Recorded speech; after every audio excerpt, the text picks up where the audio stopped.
Me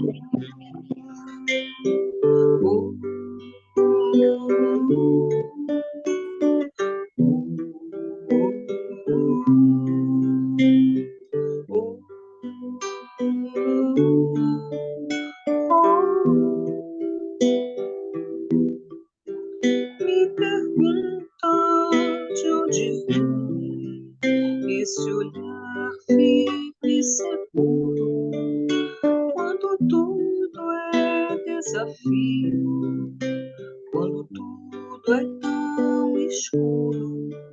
As respostas que eu tenho se encontram neste mundo.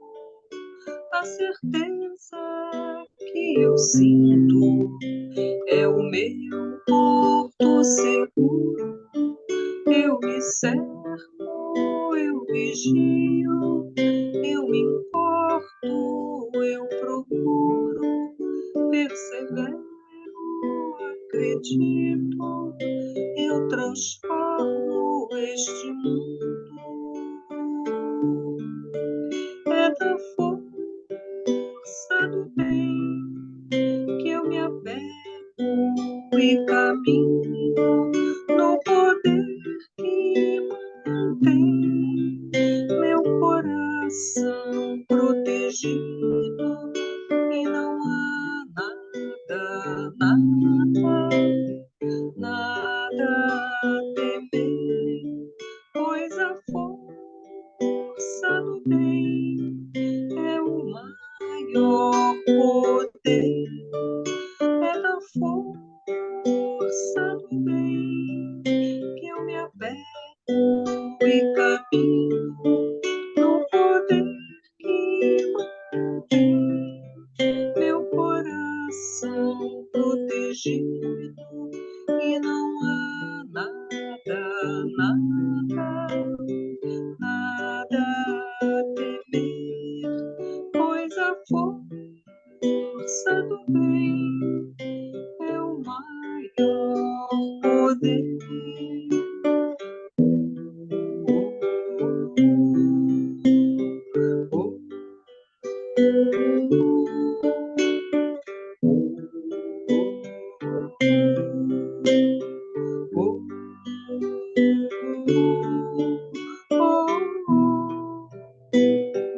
A força do bem.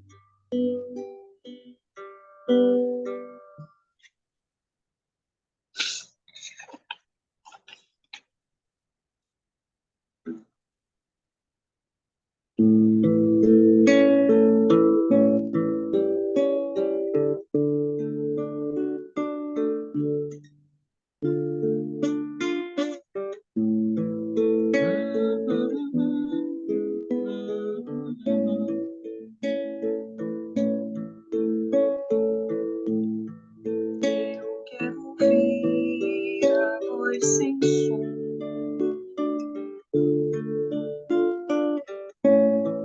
ver o que não se pode ver,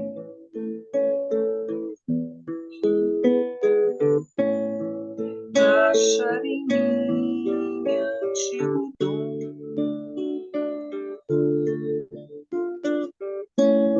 ser tudo que nasce pra ser.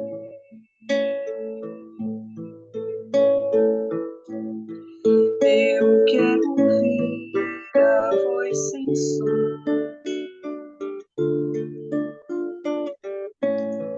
ver o que não se pode ver,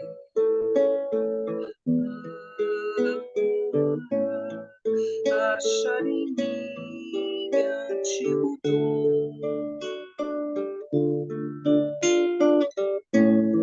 ser tudo que nasce pra ser.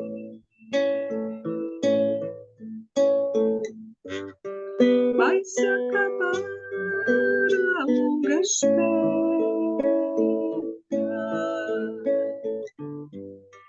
quero a espera de onde vim.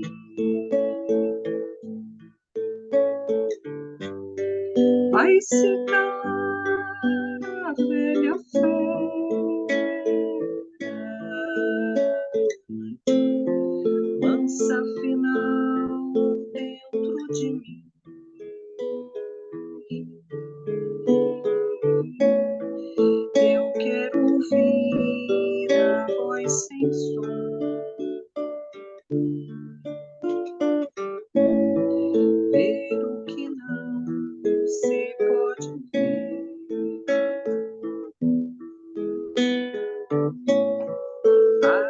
em mim antigo dom, ser tudo que nasci pra ser.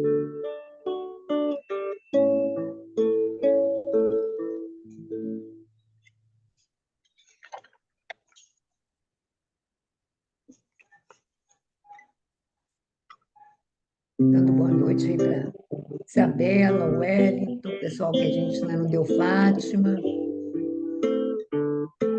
Boa noite. Boa noite. Ama que o amor eleva, viverás na terra sem tocar o chão. Ama afugenta as dores, pensamentos flores te envolverão.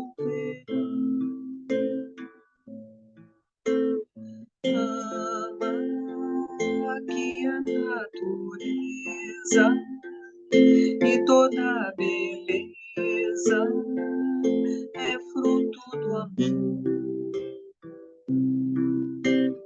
Ama que o amor perdoa e o perdão te doa muito mais amor. Ama, pois a lei divina que o mestre ensina é a lei de amor.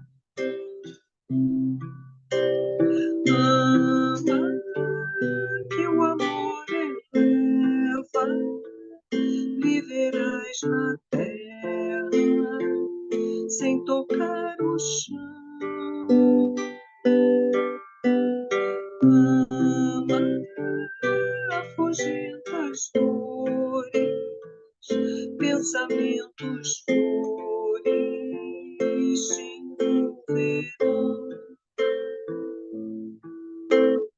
Ama que a canção mais bela é a que revela as notas do amor.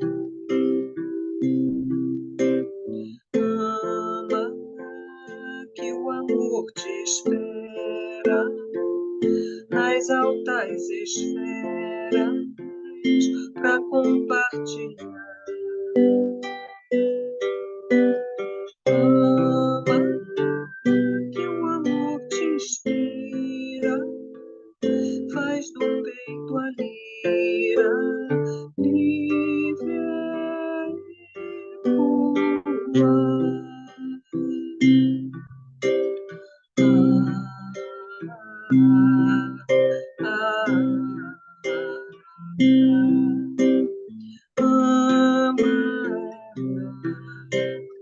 Ama que o amor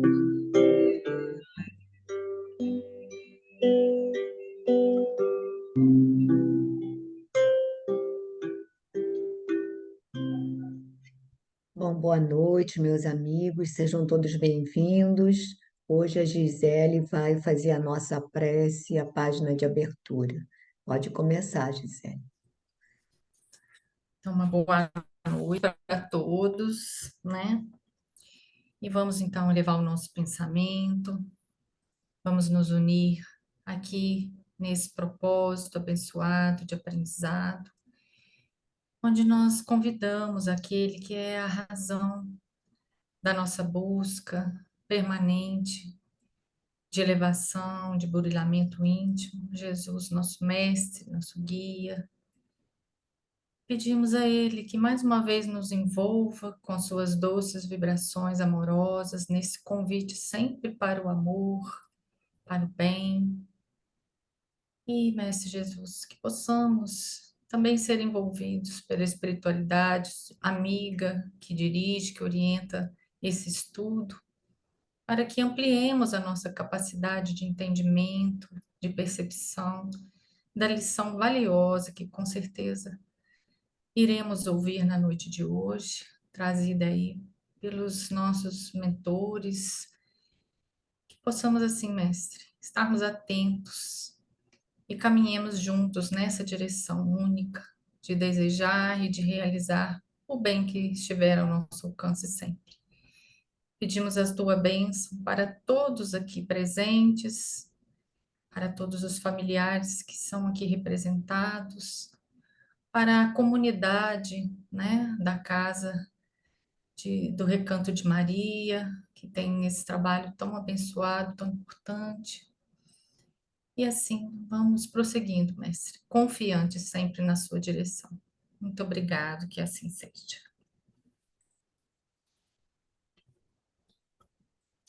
A página de hoje é 137, não é isso? Capítulo 137, Isso, o isso, banquete dos publicanos. isso. E os fariseus, vendo isto, disseram aos seus discípulos: Por que come o vosso mestre com os publicanos e pecadores? Está em Mateus, capítulo 9, versículo 11.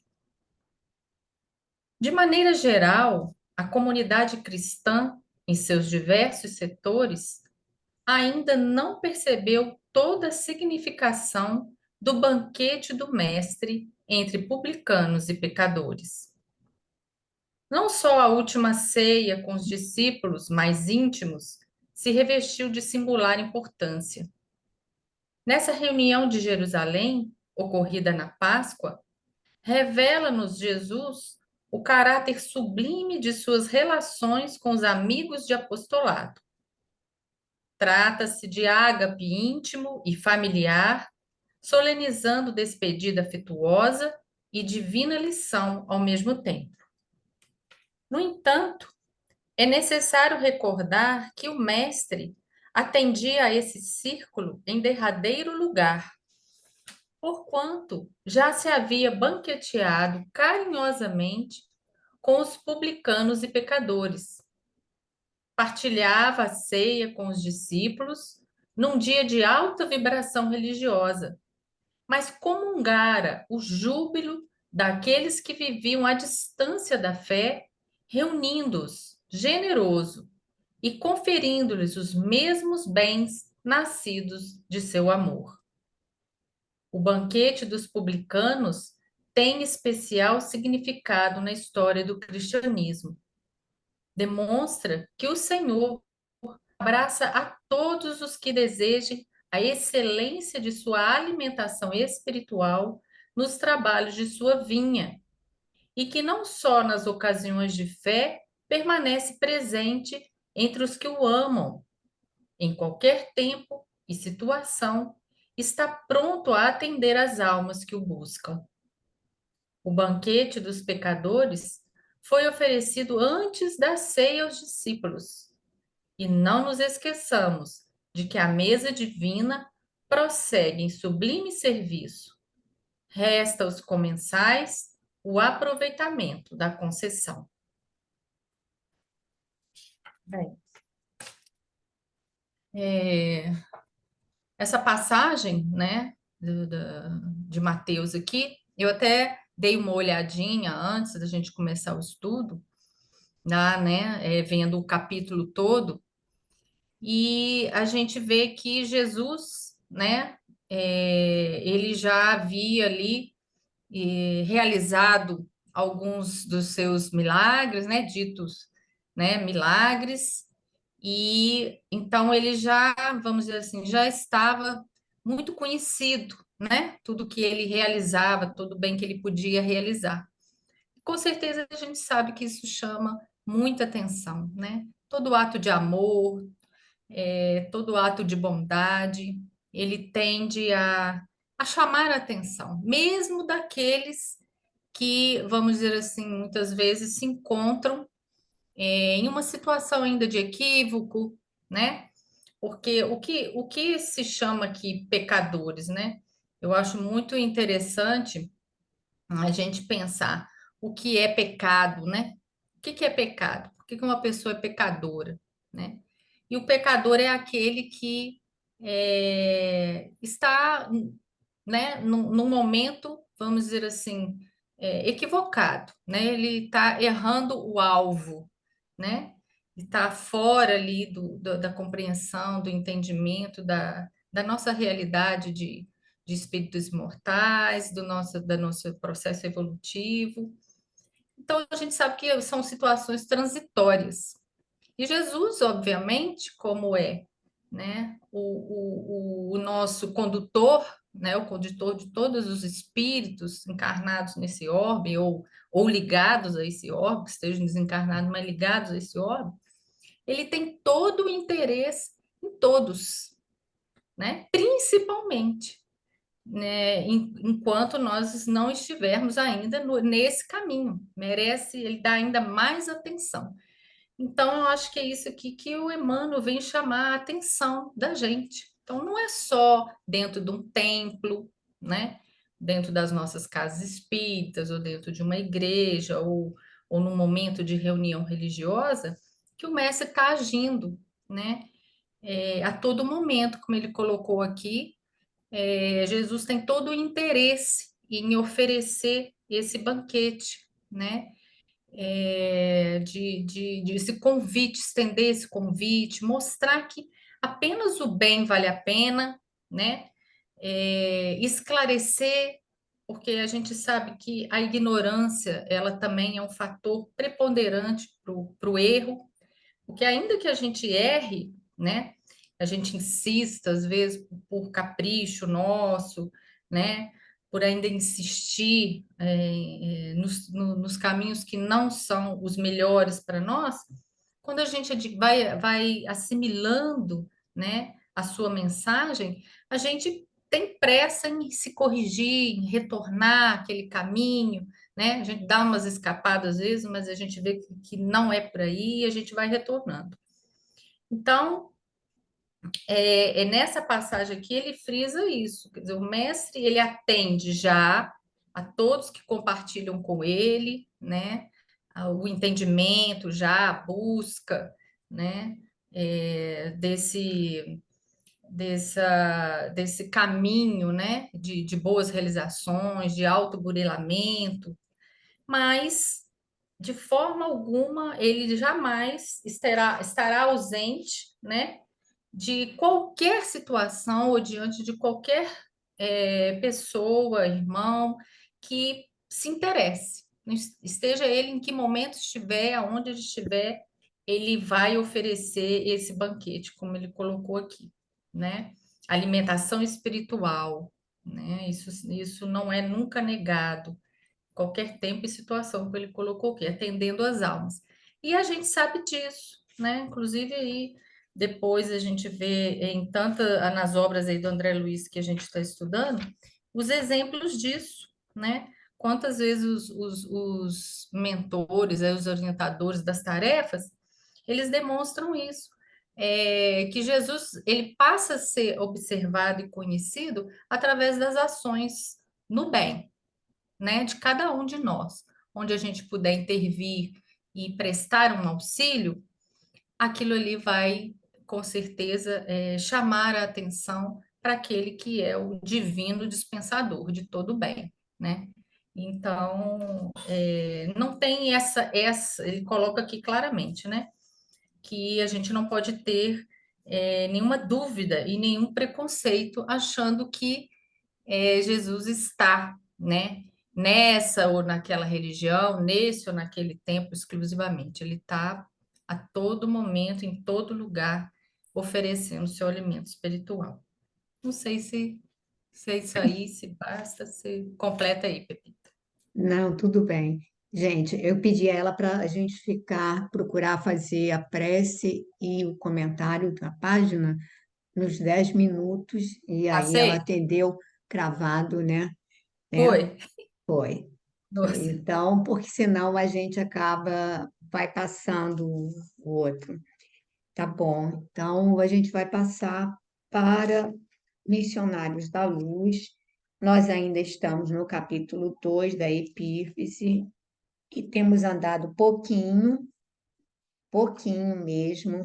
Eu cheguei a fazer assim, só o resumo dos pontos que o André Luiz esse parágrafo que nós começamos a ler, que ele vai falar, só para a gente só relembrar, não vou comentar nem nada.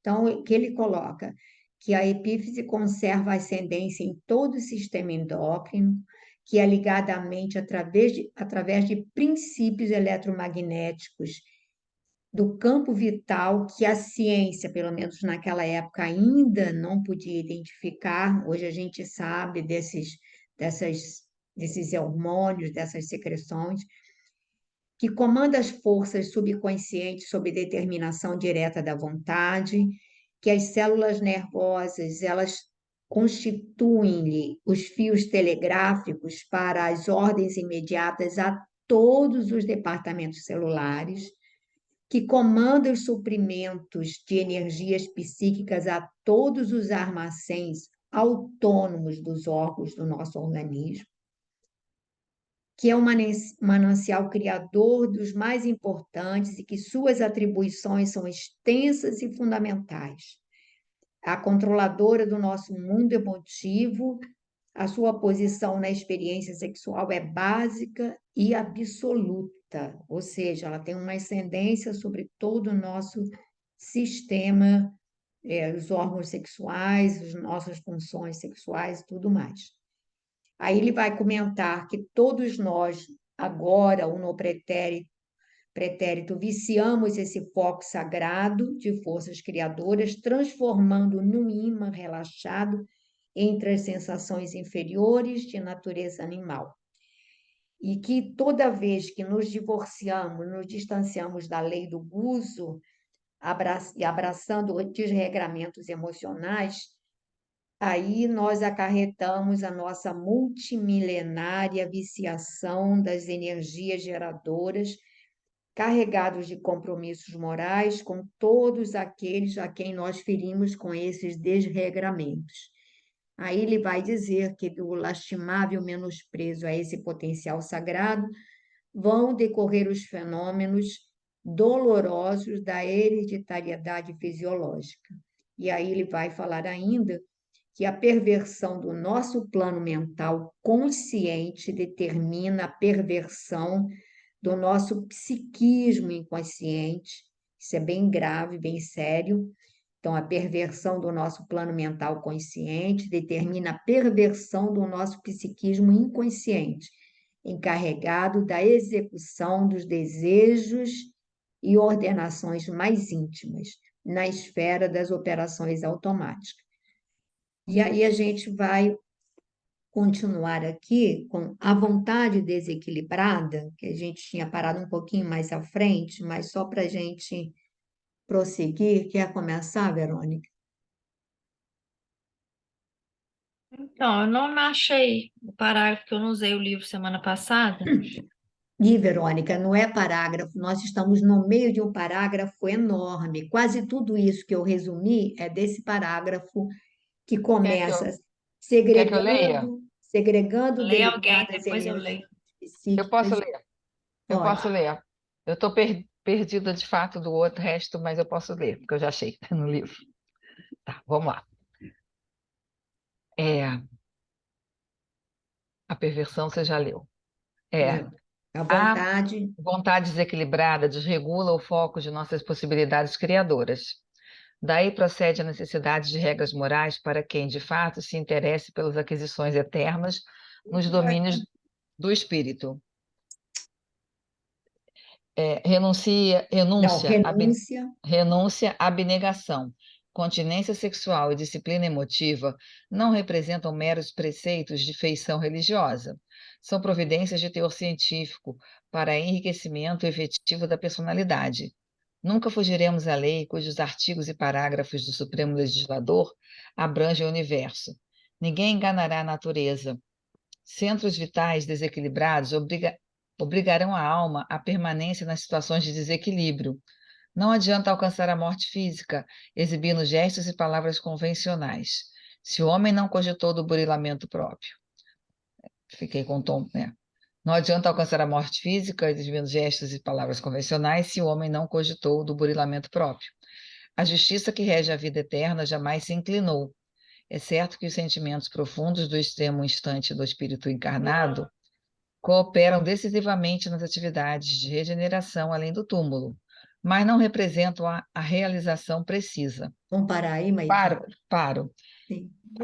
Então, eu acho que, de novo, frisando a necessidade desses equilíbrios, e aqui eu entendo que ele está se colocando assim, não apenas você deve, então, realmente tentar equilibrar todo esse processo, né? Não deixar isso correr solto, falar de uma forma assim, não deixar isso sem o controle, porque é possível você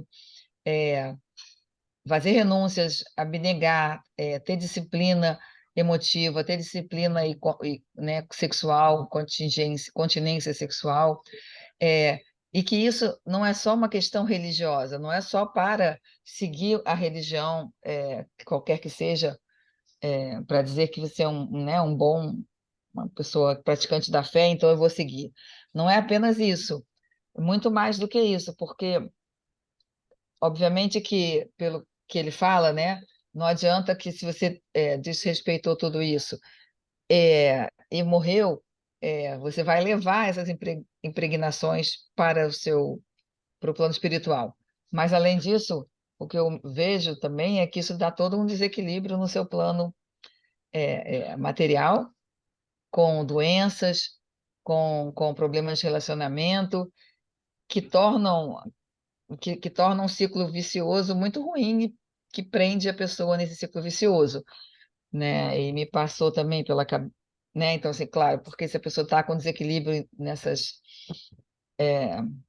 escolhas ou né, não se apodera das decisões que ela pode, então, controlar os instintos mais primitivos e também a sua emotividade, etc., ela vai trazer para ela problemas para a família, para todos que a cercam, problemas graves, que vão causar alterações fisiológicas, provavelmente, né, como câncer e outras coisas, fora o desequilíbrio de toda a psicosfera onde essa pessoa está. E ele que vai sofrer mais, provavelmente, do que todos, né, porque ele vai estar sempre num estresse gigantesco, nessa sensação de desequilíbrio. E aí ele fala que a natureza não será enganada, né? Que os centros vitais desequilibrados vão deixar a alma numa permanente situação de desequilíbrio, e aquilo então que eu falei, né? Mesmo que tenha morte física, o murilamento próprio, se não aconteceu, isso não vai cessar, né? Digamos, no plano espiritual ainda vai acontecer, ainda vai haver esse desequilíbrio, ainda vai ter uma angústia ou uma dor associada ao desequilíbrio. E aí ele diz que a justiça que rege a vida eterna jamais se inclinou. Os sentimentos profundos do extremo instante do espírito encarnado vão cooperar nas atividades de regeneração depois do túmulo, né? Não representam a realização precisa, mas não representam a realização precisa. Essa parte eu não entendi muito bem o que ele quer dizer com isso. É porque o que ele quer dizer, Maite, é porque a natureza não dá saltos. Então a gente acha que pelo fato de você desencarnar, embora ele deixa claro que esse trauma ou não trauma, ou seja, esse processo da encarnação e da desencarnação, ele, de uma certa maneira, mexe com a nossa estrutura e nos estimula a processos de mudança, né? Quando você chega do lado de lá e se depara com uma outra realidade, e você é obrigado a se ver nu diante do espelho da consciência. Não adianta, não tem maquiagem, não tem. Aqui o pessoal pode chegar para a gente e dizer: Ó, você é uma gracinha, isso aqui. E não é isso.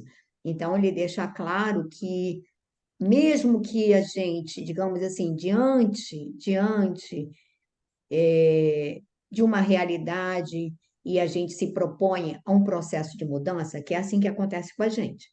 Por exemplo, a pessoa está num determinado procedimento de vida, aí tem uma enfermidade mais grave e aí passa por uma internação, ela está no hospital e se propõe a 1000 mudanças que dali em diante ela vai mudar, barará.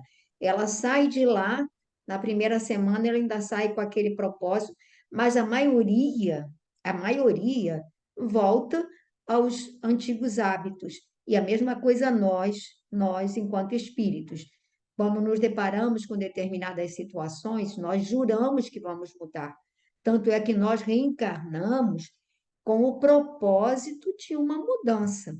E chegamos aqui, repetimos os mesmos equívocos, ou seja, o simples propósito de mudança não significa virtude adquirida, é apenas um propósito.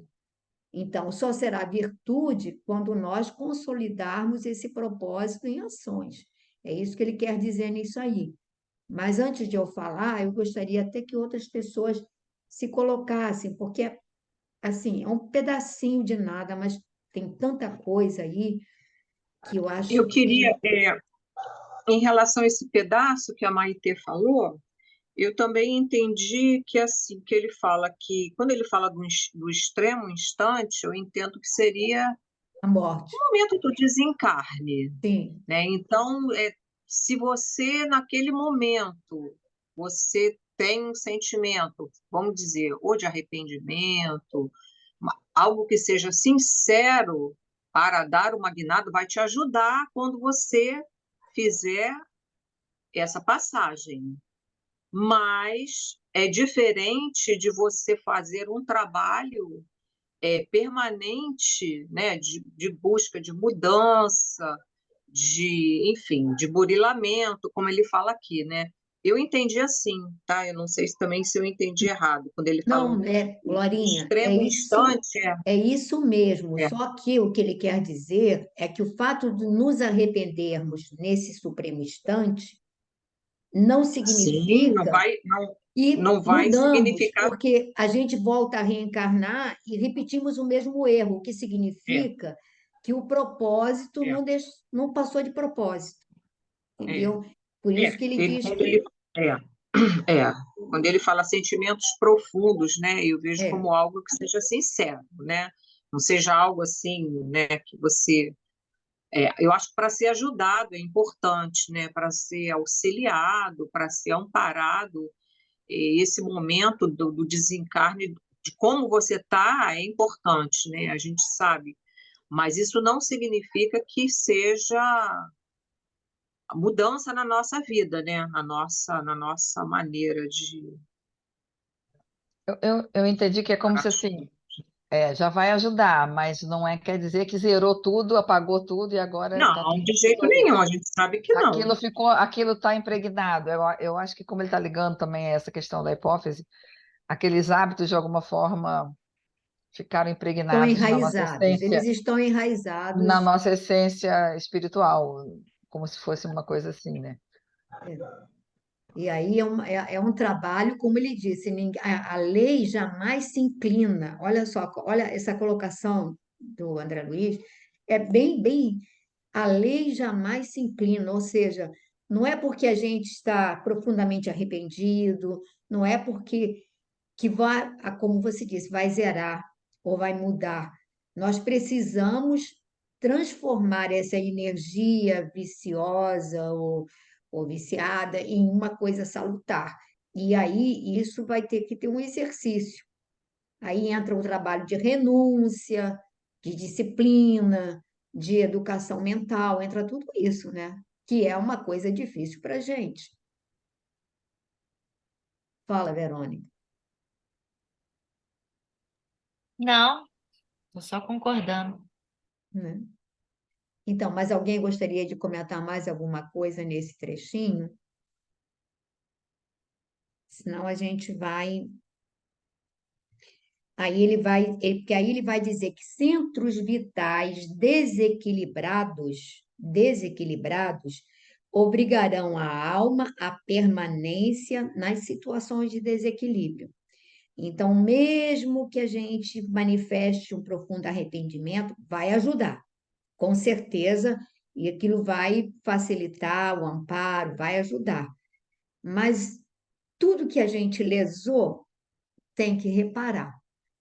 Então, esses centros vitais desequilibrados precisam ser reajustados. e aí é muita disciplina, e aí entra essa prescrição difícil que se chama continência sexual, numa época em que a psicologia, a mídia estimula a criatura a buscar todos os meios de prazer, tudo é lícito. E aí entra Paulo, tudo é lícito, mas nem tudo nos convém. Então, como diz, difícil é ouvir esse discurso. Para nós, difícil é ouvir esse discurso, porque nós temos uma mídia aí que renúncia, abnegação, continência sexual, disciplina emotiva, gente, disciplinar as emoções.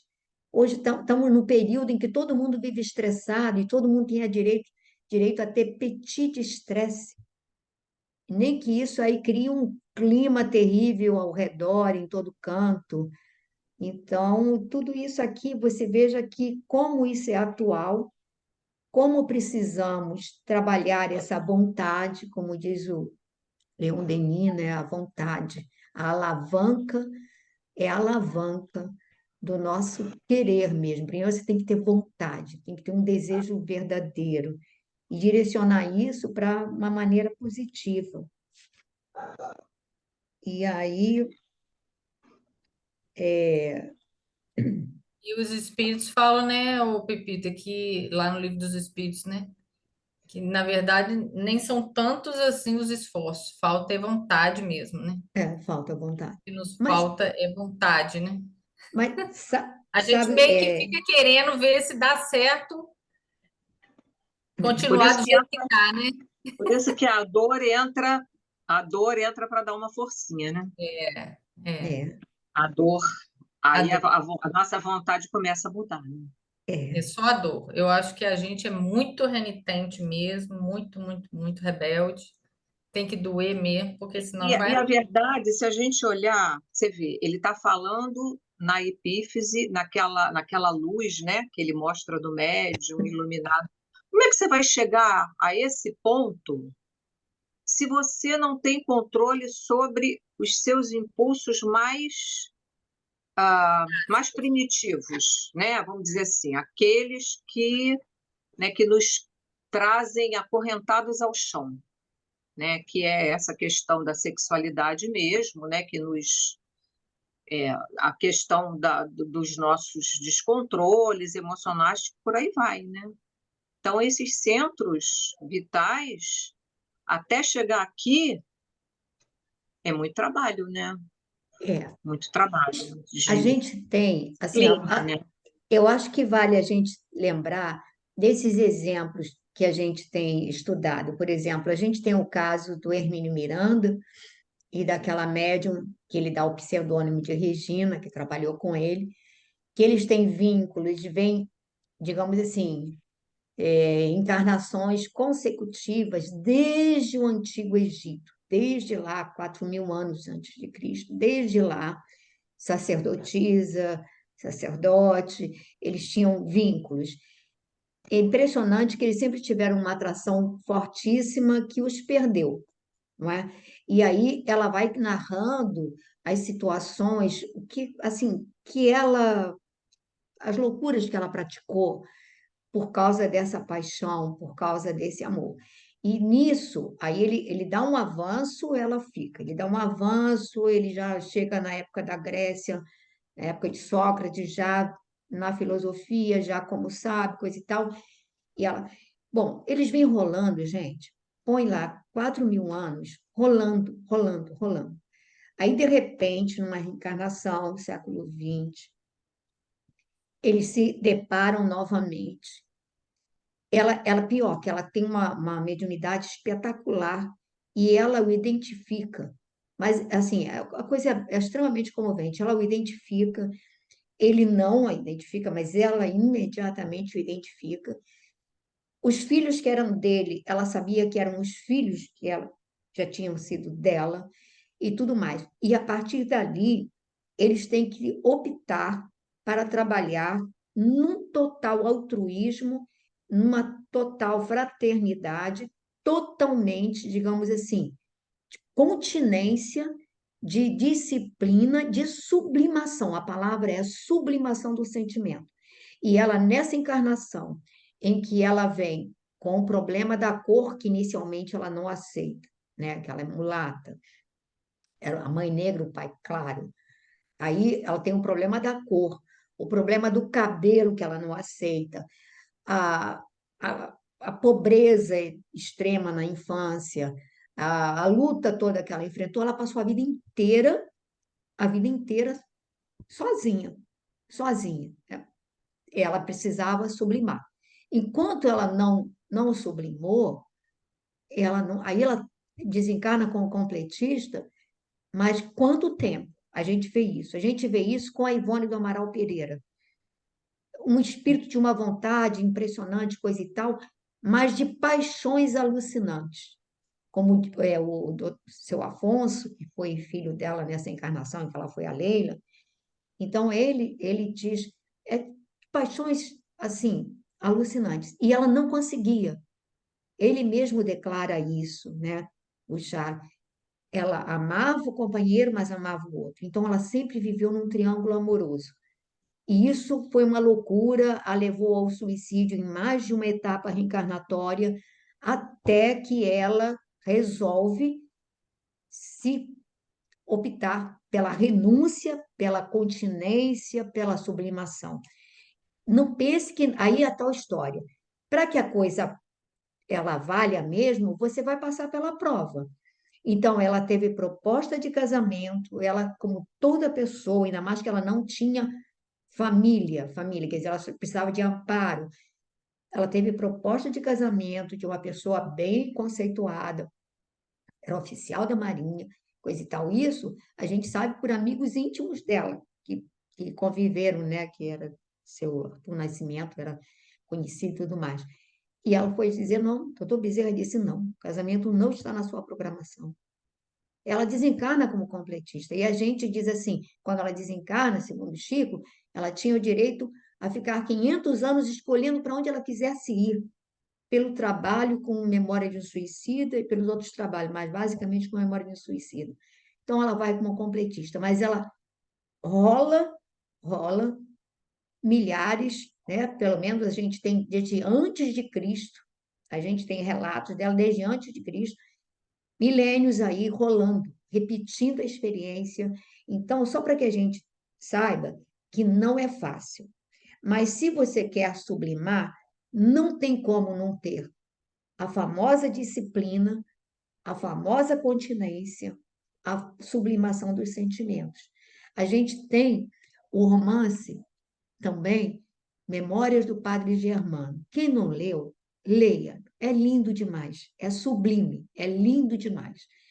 E aí a gente vê aquele irmão num propósito que vem como padre e que resolve abraçar o celibato, resolve abraçar tudo aquilo. Ele encontra a mulher dos sonhos dele. Ele a encontra desde criança, ele a identifica desde criança. E detalhe, e ele vai trabalhando aquilo até o final da vida, ele vai montando as experiências. Então, que a gente fica achando que essas pessoas já estão acima da aprovação, acima da tentação. Não, eles passam pela tentação. Mas aí eles já conseguem ter uma vontade férrea para disciplinar as emoções, para sublimar os sentimentos. Aí eu citei 3 exemplos. E a gente tem uma dificuldade. Então, primeiro, só quero dizer que não é fácil mudar hábitos milenares. Não é fácil. Segundo Hermínio Miranda, seus estudos, ele diz que depois que a gente resolve mudar de verdade, escolher o bem, a gente precisa pelo menos 2 milênios para consolidar os valores e as virtudes. 2 milênios no mínimo. Então, se vocês estão pensando que vão já sair daqui com asinhas, eu acho que não vai dar ainda não. Não vai. Asinhas ainda não vai dar. Bom, Verônica, você ia ali naquela hora, quer ler um pouquinho? Posso.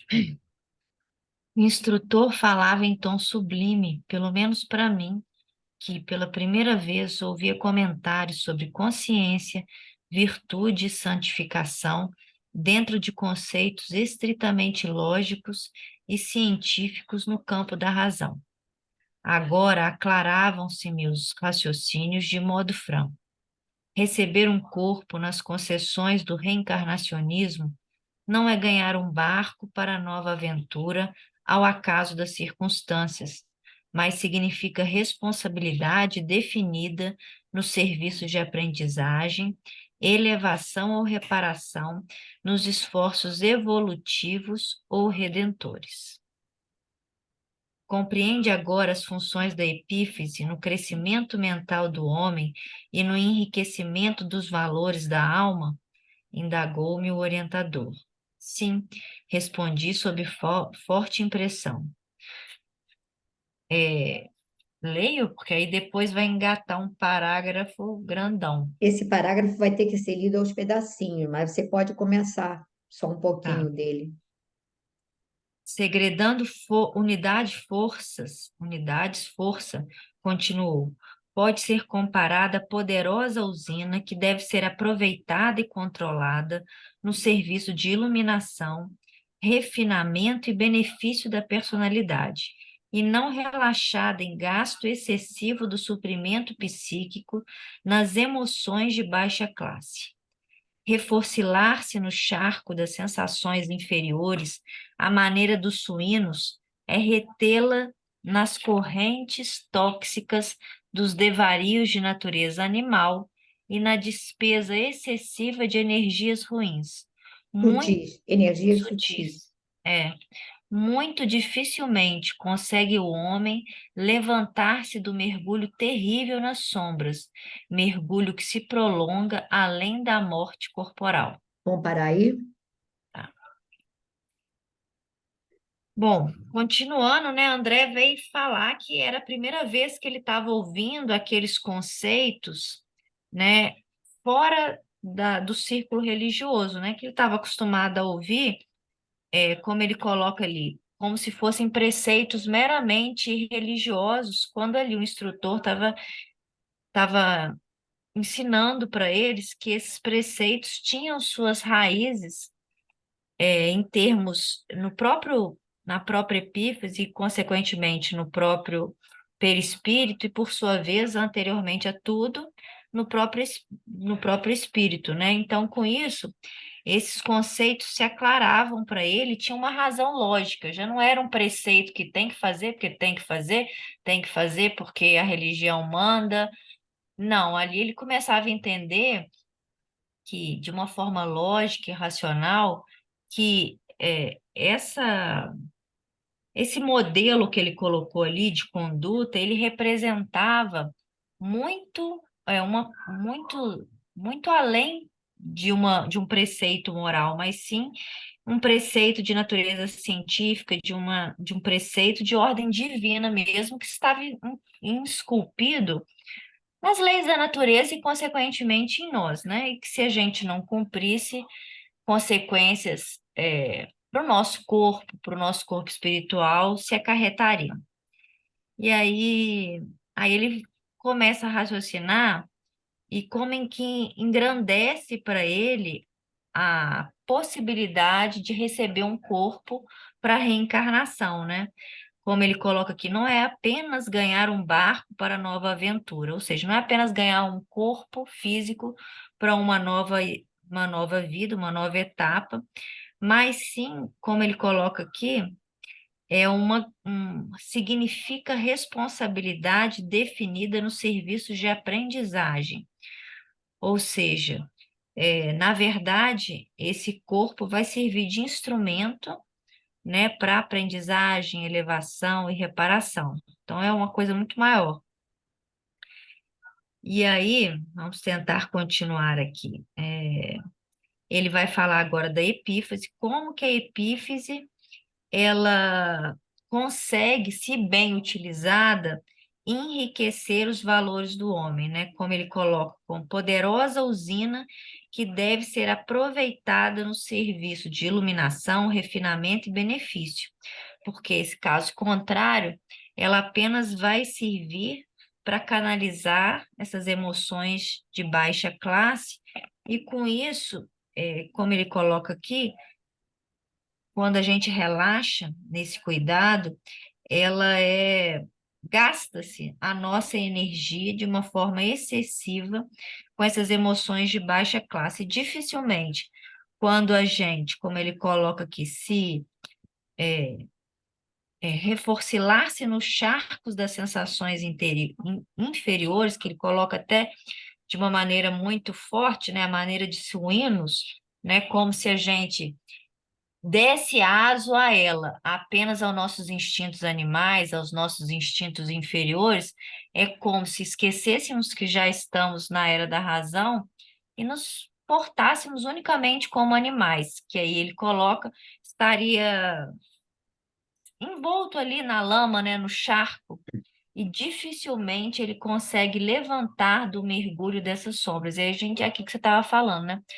Como que é difícil da gente, uma vez estar inserido nessas condições, e aqui numa condição mais degradante que ele coloca, como é difícil da gente se levantar, se limpar e tomar uma outra postura, né? Muitas das vezes, na maioria das vezes, precisa aí de milênios para que a gente saia dessa posição aí que ele coloca aí de uma forma metafórica, né?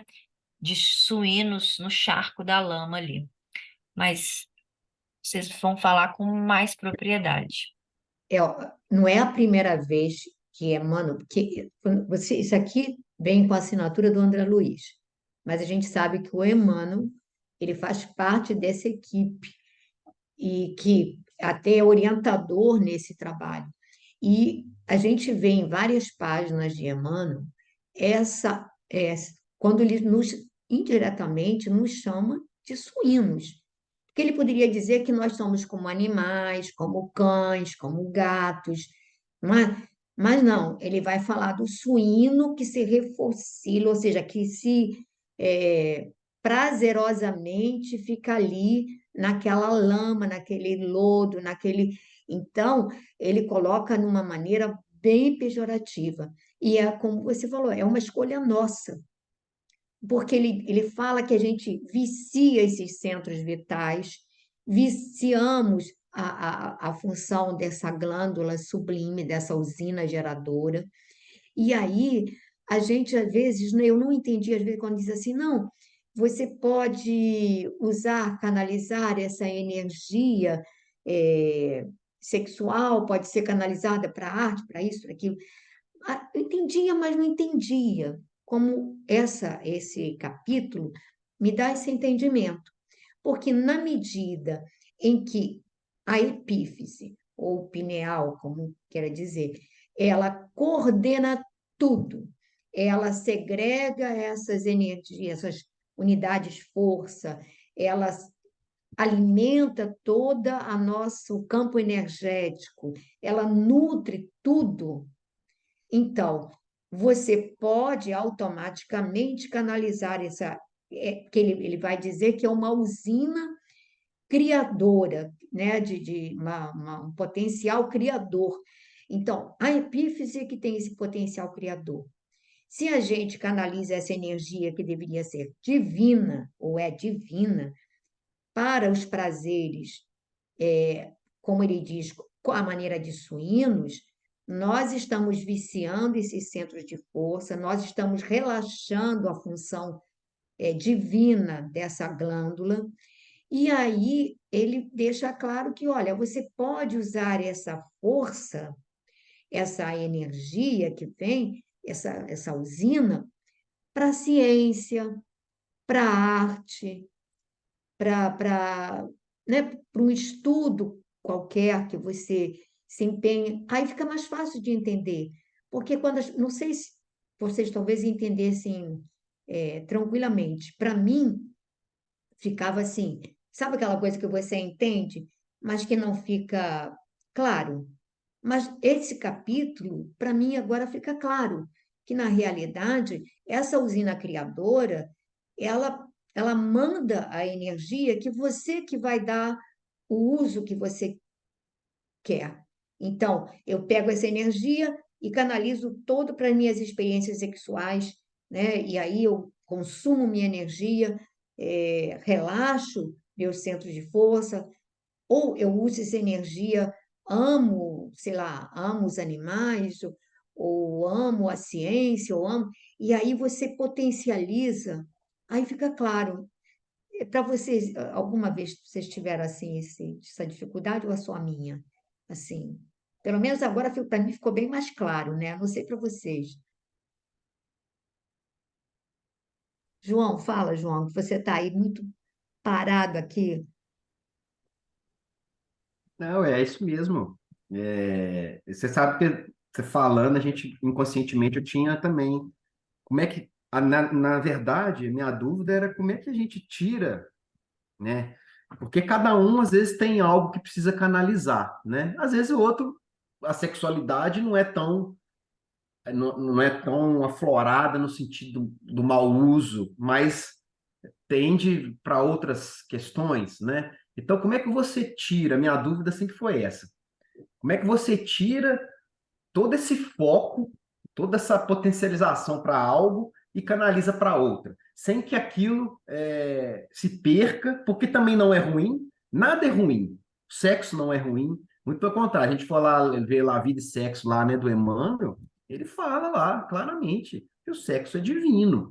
Nós que deturpamos qualquer uma das virtudes, qualquer uma das sensações, das emoções, né? Nada é proibido, nada é ruim. É a gente que desvirtua algo. Então, como é que você tira? Então, porque faz parte também, né? Na nossa condição, faz parte a vida sexual. E faz parte de todas as outras questões. Então, isso que você falou aí, eu ficava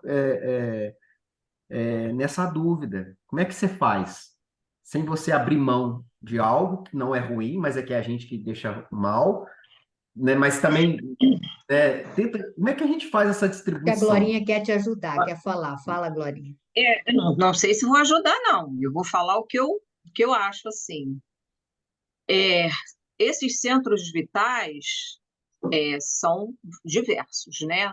Sim, São vários, né? A gente vê lá no Evolução em Dois Mundos, né, que ele vai enumerar direitinho esses centros vitais. Existe um centro vital, que é esse centro aqui, o cardíaco, que ele é a sede da compaixão, dos sentimentos. Quando você começa a trabalhar sentimentos elevados, a gente busca, né, verdadeiramente um roteiro para que você possa preencher a sua vida com coisas mais elevadas, não é? Diversas coisas. É a literatura, é a arte elevada, seja lá o que for, né? A música, enfim. E a compaixão, né? Que trabalha isso aqui. Você não vai mudar a energia de um lugar para outro, você vai ajudar a que os outros centros de força eles se equilibrem, né? Então, eu vejo assim, a vontade é isso.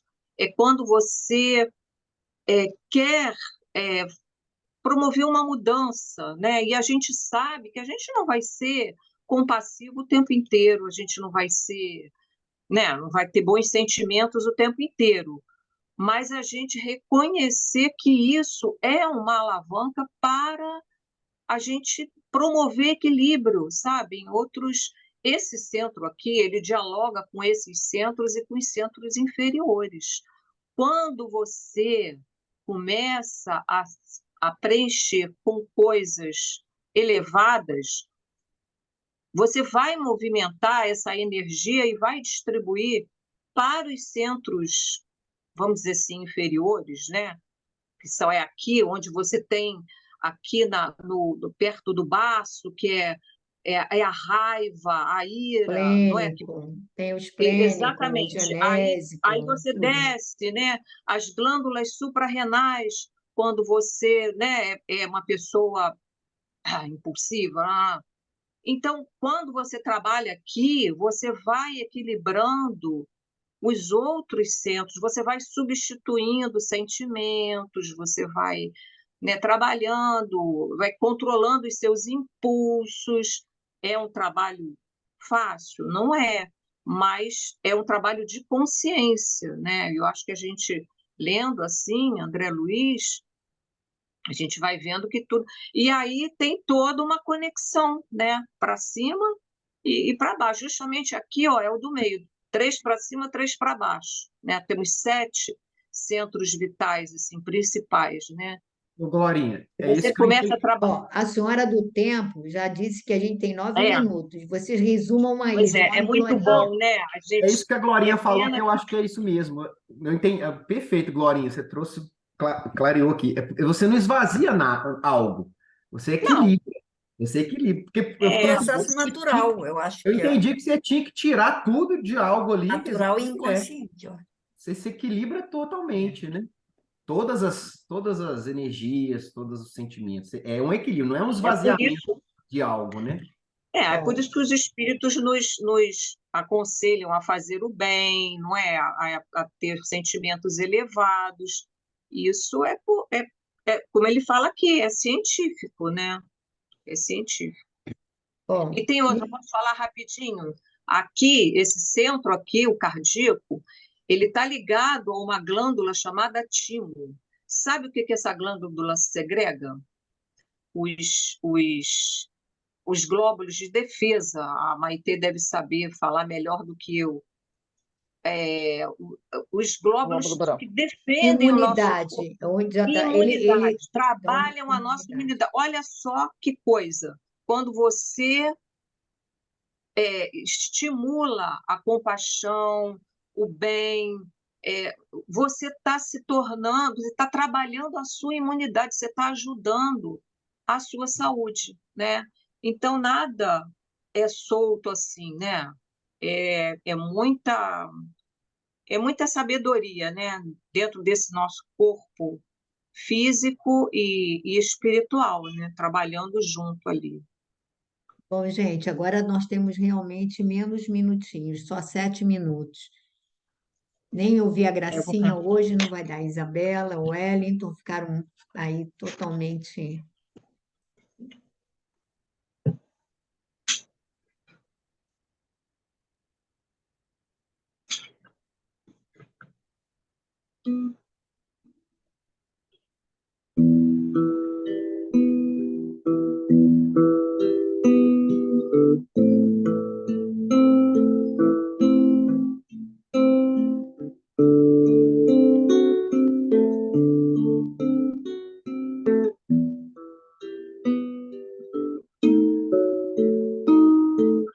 como estiveres agora, nosso bom Deus te guarde.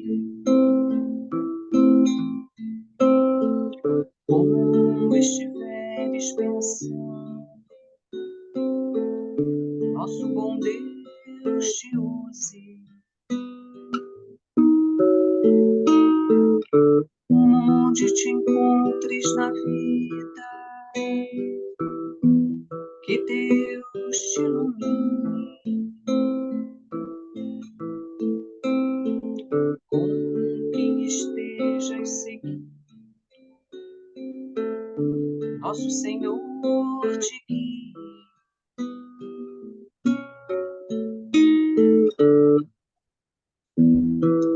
O que fizeres tu,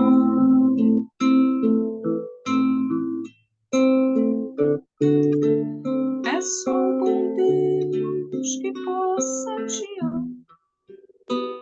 amparar. Em cada passo teu,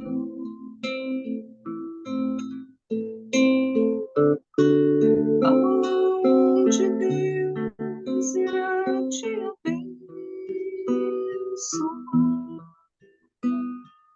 Como estiveres agora, nosso bom Deus te guarde. Como estiveres pensando, nosso bom Deus te use.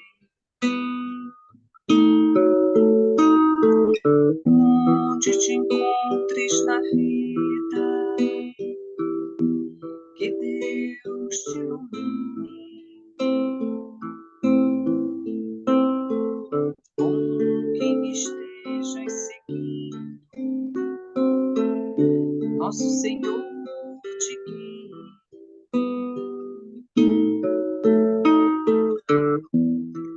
No que fizeres tu,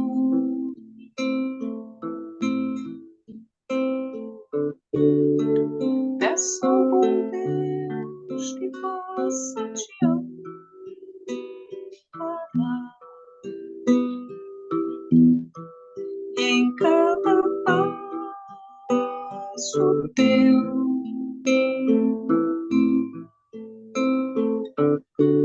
a mão de Deus irá te abençoar.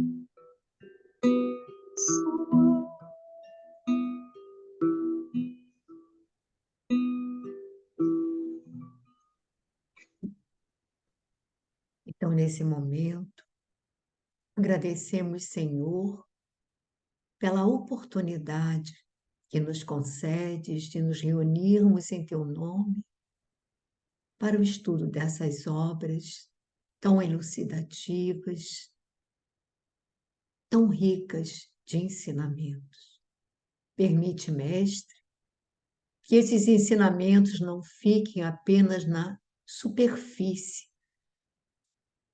de nosso entendimento, que eles possam penetrar a essência de nossa alma e que possamos, com isso,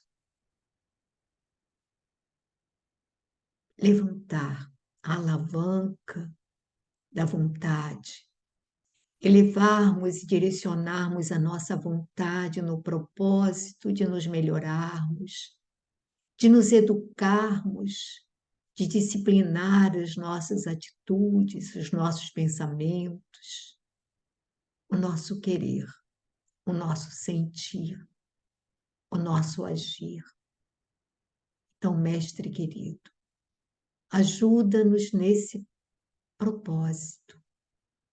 Abençoa-nos, Senhor, para que esse propósito possa ser levado a sério, possa ser posto em prática, devagarzinho, mas que não desistamos desse trabalho de disciplina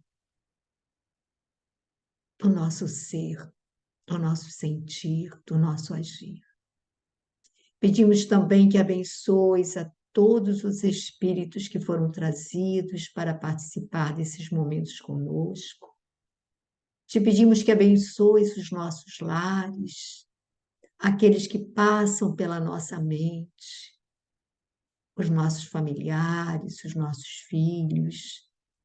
E te pedimos também, Senhor, que abençoes a todas as nações do planeta, para que os homens desejem ter paz, desejem construir a paz. Que assim seja.